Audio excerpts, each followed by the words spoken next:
Update, brought to you by Simcox Advocates, advising businesses and families since 1949. Visit simcox.com or call 690 300. Manx Radio's Update with Dave Moore.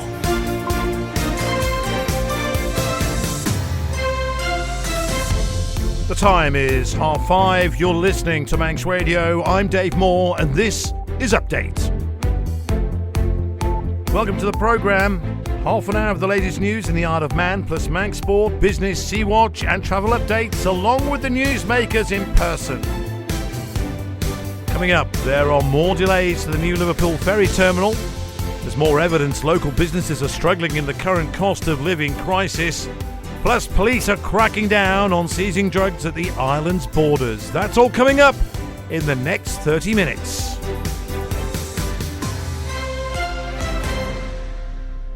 But first of all, with the Update News headlines, here's Christian Jones. Faster my. A former Castletown resident has been accused of telling a pack of lies after being arrested for murder almost a decade ago. Ian Anthony Anderson is facing a retrial accused of murdering his wife's lover in 2013. He denies murder. The trial will continue on Monday. The Isle of Man Chamber of Commerce says there's mounting evidence that businesses on the island are facing some of the toughest trading conditions for decades. It's prompted the organisation to set out a new survey which it hopes will provide a snapshot of the increasing pressure on employers and workers. And we won't know what the final cost of the Liverpool ferry terminal is for a while yet, after the Infrastructure Minister says it's too early to tell. It comes after the announcement that the site, which currently has a £70 million spend, won't be complete and ready for passengers until March next year. In international news, the Tesco chair John Allen is stepping down next month, earlier than expected, following allegations over his personal conduct. 4 women made claims against him. He's apologised for one incident but denies the others. A man who funded a luxury lifestyle by conning people around the world out of £100 million has been jailed for more than 13 years. TJ Fletcher pleaded guilty to running iSpoof. And AZ Alkmaar has apologised sincerely to West Ham after what they call a night to reflect on with shame. Crowds trouble marred last night's Europa Conference League semi-final second leg, which the Premier League side won 1-0 to progress 3-1 on aggregate. Those are the Update News headlines. Next at 6. Man Benham. Contact us by phone, video call, email or face-to-face. We're happy to connect with you.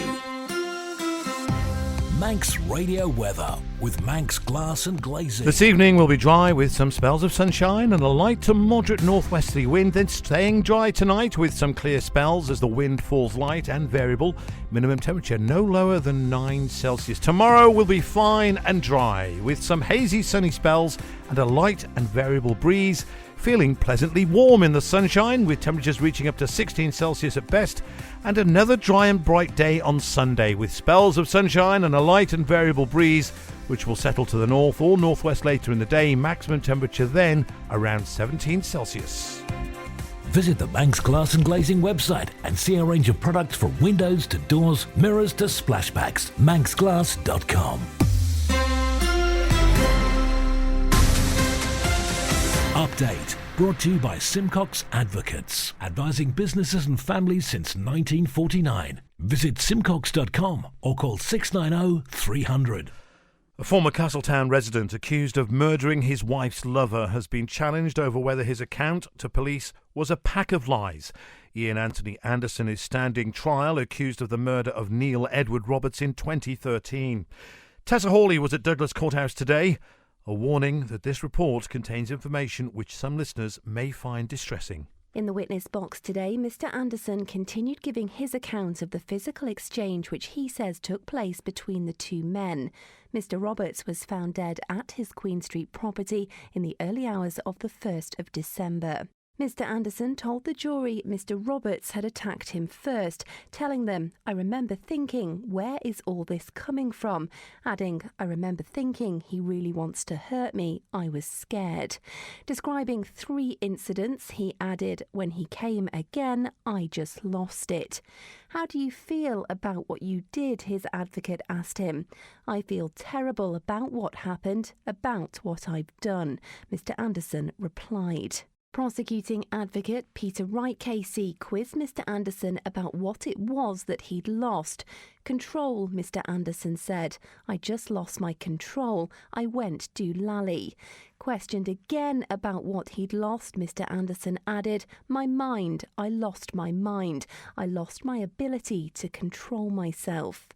You didn't descend into this violence because you were provoked, did you? Mr Wright asked him. No, Mr Anderson replied. You did what you did because you were consumed by jealousy, didn't you? Yes, Mr Anderson replied. You must have intended to kill this man, Mr Wright added. No, Mr Anderson replied. I never intended any of this to happen at all. Ian Anderson denies murder. The trial will continue on Monday. Tessa Hawley reporting. There's going to be further delays to the development of the new ferry terminal in Liverpool. Infrastructure Minister Chris Thomas gave his view on what this means for the project. The Manxman is a year-round vessel that goes primarily to Heysham, and then it will also do these winter sailings to Liverpool. The last couple of years, we haven't had winter sailings to Liverpool. We've had sort of coaching arrangements from Heysham instead. Basically, the terminal is going to be completed in the autumn in terms of the marine works. And we've had some good news in the last few weeks, and the completion date goes backwards and forwards all the time, as it has to do inside one of these NEC target completion date, target cost, activity schedule, pay and gain share-based contracts. We've had good news. The marine works are going better, as we hoped they would now. Now better weather's here with the summer, and essentially we've had to make practical arrangements with the steam packet. Staff have got to be recruited, trials have got to take place, and we wanted to provide certainty rather than ambiguity and uncertainty about when and which boats would use which facilities when in the next 12 months. So am I disappointed or pleased? Well, I'm pleased that we can begin to provide certainty. I'm disappointed that this project has been more difficult than any of you could ever have imagined, I think. So this contract is what's called a pay and gain share NEC contract based on an activity schedule. And what that means is we always have a target cost and a target completion date, but parties give early warning of issues and challenges that need to be addressed, and then compensation events can be claimed. So we can't give you a final cost, but what I can assure the Manx public is that Timwood approvals, Treasury concurrence, financial regulations, they're absolutely paramount. Update brought to you by Simcox Advocates. Police are cracking down on serious and organised crime by seizing drugs and cash in a multi-agency operation aimed at keeping the island's borders safe. Operation Fortress, which began toward the end of April, has so far seen the arrest of 6 people, with officers warning of more to come. Detective Sergeant Emily Perkins, Isle of Man Harbour Security Manager Colin Jones, and First Temporary Inspector of Douglas, Charles Maloney, told Manx Radio more. The ultimate intention of Operation Fortress is to disrupt and deter those involved in criminality, whether that be drug dealing, importation of drugs, or the exploitation of money, to protect vulnerable people and obviously those being exploited by organised crime groups, both here and in the United Kingdom, and to ultimately provide reassurance to the communities of the Isle of Man that we are basically doing absolutely everything within our powers to obviously protect our home. The borders of the Isle of Man have historically been porous. There have been opportunities for organised crime groups, and therefore I feel that those opportunities have been exploited. However, now that we've identified the various porous opportunities for organised crime groups, we'll literally be taking robust action. Drugs are prevalent in the Isle of Man. I would suggest it's not as bad as what people believe. There are a small minority of people who choose to take drugs, and therefore there is a market for drugs, but it's not as rife as what people are suggesting. We'll be everywhere as much as we can at all points of entry to the island, whether that be sea, air, coast, and we know how people are bringing it in, whether that be in their person, in vehicles, postal system, and we're going to try and be visible in order to stop the criminals coming in and bringing drugs to the island. This Operation Fortress is here to say, do not bring drugs to our island. Do not basically try and benefit from the proceeds of crime. Because ultimately we will catch you. To put it into layman's terms, they need to be lucky every day. We need to be lucky once, and therefore luck is on our side. There's mounting evidence businesses in the Isle of Man are facing very challenging times. That's the view of the Chamber of Commerce, which is surveying its membership over the increasing pressures on both employers and employees. Chamber Chief Executive Officer is Rebecca George. This one is vitally important. This is what we use to get our mandate from the business community. This will indicate to us where businesses are finding pinch points, where they're struggling. It helps us to get a critical update on the current economic climate. And what it's also doing now that we've really established these quality surveys is it will help us to start identifying trends and then, as I said, collect vital data for us to be used in and inform our decision making. And when we go and speak to ministers and within government departments, we have that real mandate from local business. Official figures are showing that the island is not in a recession, and Chamber certainly does not think the Isle of Man is heading for any sort of economic crisis in the foreseeable future. But we do receive anecdotally and from our surveys and via all of our sector leads all indications that businesses in many sectors are facing toughest trading conditions they have faced for decades. That's why this latest survey is so important, because it will help us to see clearly whether government policies are addressing people's businesses' concerns, and it gives us our mandate to start to push for more support. Sea Watch with the Isle of Man Steam Packet Company. Well, the Ben McCree is already in Douglas and unloading ahead of tonight's return sailing to Heysham, when she'll be departing at 7:45 and arriving in England around 11:30.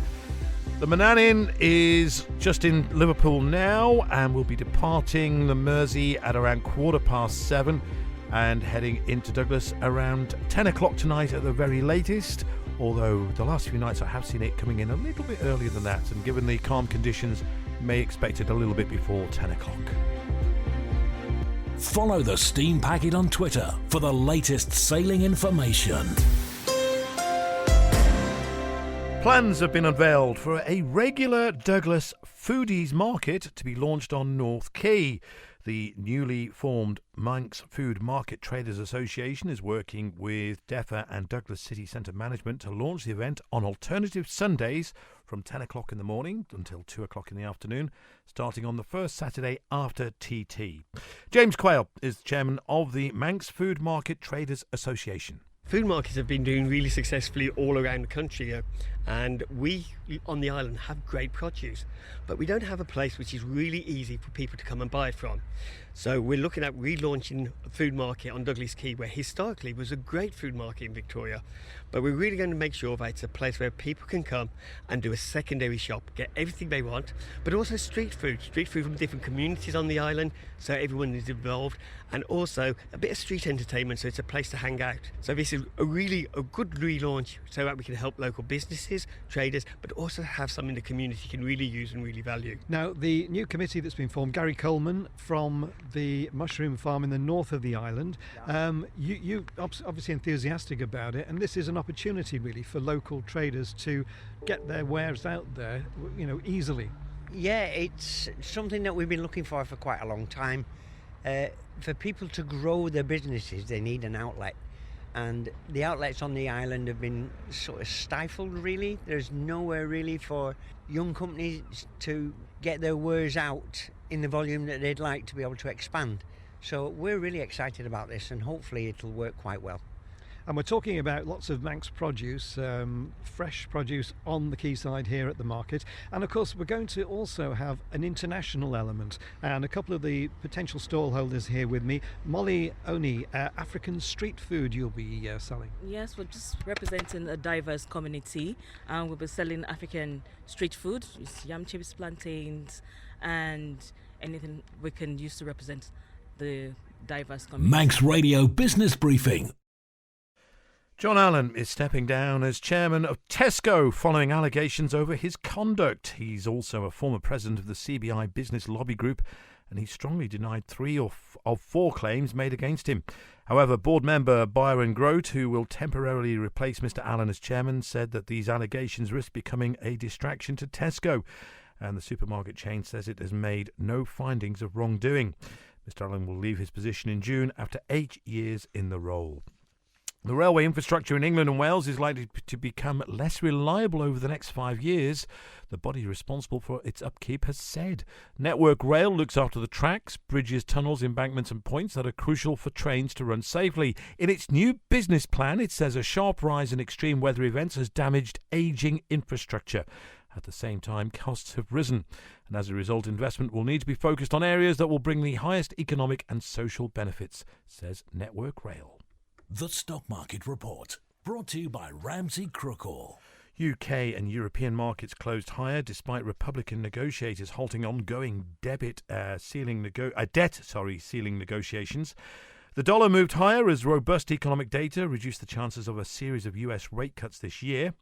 Oil prices rebounded as investors turned cautiously optimistic over the fading risk of a US debt default, while gold prices advanced, but increased optimism around a US debt limit deal set prices on track for a weekly drop. Drinks company C&C Group says Chief Executive David Ford has decided to step down as it also announced a €25 million hit from problems implementing a system upgrade in its Matthew Clark and Bibendum businesses in the UK. On to the markets. At the close, the FTSE was at 10.07. 756, that's up 0.19%. The Dow Jones is at 33,427, that's down 0.32%. The exchange rates, the pound against the US dollar, 1.246. The pound against the euro, 1.152.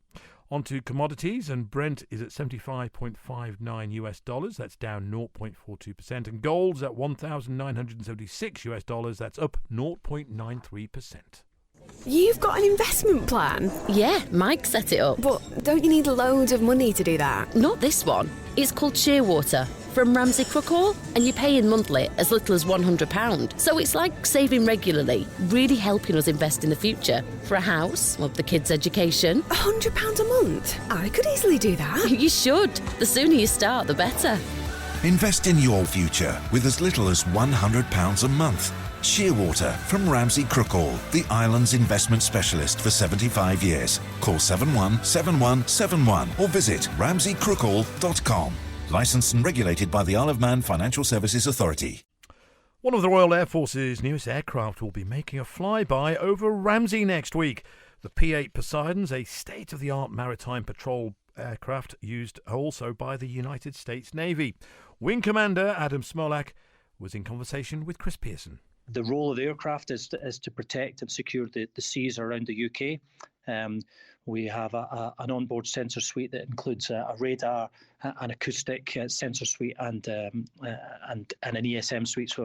So an electro-optical camera as well that we can use to go out, patrol the seas, see what's out there, see what they're doing, and if necessary report back or do something about it if they were an aggressive intruder into our seas. We also have we carry torpedoes if we were required to use those as well. Every now and again, you get to take a bit of a break from the operational side of things in terms of showing people what you can do. One of those events is happening on Tuesday next week, the Fly Past at Ramsey. What are we looking forward to on the day? Marking the Battle of the Atlantic, which was a really big part of our history, our maritime history, both for the Air Force and Coastal Command, and also obviously for the Royal Navy, the longest battle and one of the dominating factors all throughout the war. So really good opportunity for us to mark that, and we're really proud to be a part of that. We will be flying over Ramsey Pier at 1,000 foot. We're really looking forward to coming in and doing that. And for anyone who's around Ramsey Pier at that time, they'll be able to come and see us, and we'd appreciate the audience. Fantastic stuff. You'll be coming in from the sea direction toward Ramsey, and then overflying 1,000 feet. You say as well, so it should look, weather permitting, and it's looking pretty good on the long forecast at the moment. It should be a pretty spectacular sight. Yes, absolutely. We don't get to do these things very often. The aircraft is very operationally focused, so we're normally out flying operations. So to be able to take the time to go and do something like this is quite special for us, and I hope special for the people that are watching from the ground. Manx Radio Sport. Faster My, Rob Pritchard. Faster My, good evening. Starting with football, and the penultimate weekend of the Manx football this season awaits this weekend, with two pieces of silverware up for grabs across Saturday and Sunday.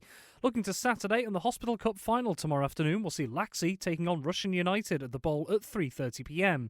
Laxey have seen off Premier League champions Peel and Ayr United on their way to the last two, whilst Russian United booked their place in the final in style with a 7-0 thrashing of St John's in the previous stage. At the Bowl, there's a game on before that tomorrow as the Isle of Man men's national team are in action in a preparation friendly ahead of the Island Games in Guernsey this summer.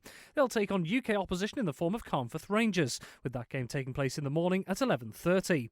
Elsewhere, the Paul Henry Gold Cup semi-finals take place on Saturday afternoon. Newly promoted Braddon face a Michael United side the Swans pipped to a promotion spot in Division 2 earlier this week, whilst Castletown host Division 2 champions St Mary's. Those matches, along with 2 league matches across the Premier League and Division 2 tomorrow, will get underway at 2pm. Moving on, and it's been confirmed who will represent the Isle of Man in the clay target shooting competitions at this year's Island Games. 16 Island competitors are set to be involved across the 6 different disciplines, led by team manager Mark Barnett. The biggest number are in the sporting and sport trap sections, with 4 selected for each of them. Meanwhile, there will be 2 involved in the Olympic trap, automatic ball trap, English skeet and Olympic skeet classes. The 2023 Island Games will take place in Guernsey from the 8th to the 14th of July. You can view the Isle of Man's clay target shooting team in full at manxradio.com. And finally in cycling, and Mark Cavendish and Astana Kazakhstan were unable to make a major impression in their latest outing today at the Giro d'Italia. Stage 13 of the event was shortened significantly to just 74.6 kilometres due to adverse weather currently affecting northern Italy. Cavendish wasn't expected to be challenging at the front on the very mountainous stage and finished with a travelling peloton, with the team's highest finisher being Luis Sanchez in 26th place. Manx Radio Travel, driven by Quayside Tyres and Service Centre. And there'll be a more in-depth look at sport with Rob Pritchard after this programme, just after the news at 6. Let's begin, though, down at the airport, where unfortunately a Logan Air flight is delayed. That was the 4:40 leaving the Isle of Man for Edinburgh, is now showing a 6:10 departure.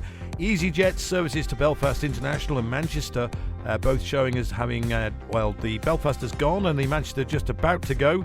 Logan Air's Liverpool also leaving at 6 o'clock. And also the later flights to Bristol. EasyJet at 6:30 is showing as on time. The 10 to 8 to Liverpool on time. And the London Gatwick at 9 o'clock on time. What about coming here into the island? Everything has landed this afternoon. When the next one we're expecting is the Bristol to land at 5 to 6. That's 5 minutes ahead of schedule. And then Liverpool, London City, and then Liverpool again. First one is EasyJet Liverpool, then Logan Air Liverpool, followed by EasyJet's Gatwick services, all showing us on time this evening. Onto the roads, nothing major to tell you about. However, there are a few temporary lights here and there. Some of them have now been taken down for the evening, but there are some in place for 24 hours a day. Especially on Upper Dukes Road in Douglas at the Falconcliff Terrace Junction for water main works. There's temporary lights on Groves Road near the NSC. A short stretch of the Groudle Road is closed between Church Road and Fairway Close. And also temporary lights on King Edward Road between Groudle and Liverpool Arms 24 hours a day. At St Mark's, that's now been removed, that's fine. Looking further down the list, temporary lights on the TT course at Glen Helen 24 hours a day. And there are temporary closures in phases around East Quay and Peel for work on the road surface and pavements. Laxey, temporary lights on Glen Road 24 hours a day. Sulby Strait 24 hours a day for resurfacing. And there are temporary lights on the TT course between Glenduff and Glen Alden at Lazaire. And there's a series of phase closures at Jerby for water main replacement. Quayside Tyres and Service Centre Club Card has over £400 worth of saving for your whole family. Get more with 5% of Port Erin Commissioners' social housing is vacant, despite government guidance saying no more than 2% should be empty. Chair of Port Erin Commissioners, Godfrey Egie, says COVID affected the authority's housing plans. It impacted getting the work done on properties. It's been prices increasing and getting bits, wood parts, electric parts, contractors struggling to get contractors to do the work, especially out of hours. Getting more housing built and more available and getting the work done when you've got the times when people move out and, you've got a void. So you've got to just fix up the house as best you can to allow those new people to move in. But realistically, we would like to increase our social housing. It's finding locations where we can expand to and then get get agreement with capital from the departments to move forward, which of course borrowing capital at this time is expensive as well. So it's a vicious circle, not an easy time. We're only at 200 odd houses opposed to Douglas Borough Council, but we've been trying in some of the brownfield areas in the village to negotiate with some of the private owners, but we're not having a lot of joy at the minute where there's lands just sitting there empty, basically, when we could be doing things with it. So we are working at it in the background, but it's a never-ceasing trial, really. You're listening to the Isle of Man's quintessential daily news and current affairs roundup. Update on Manx Radio.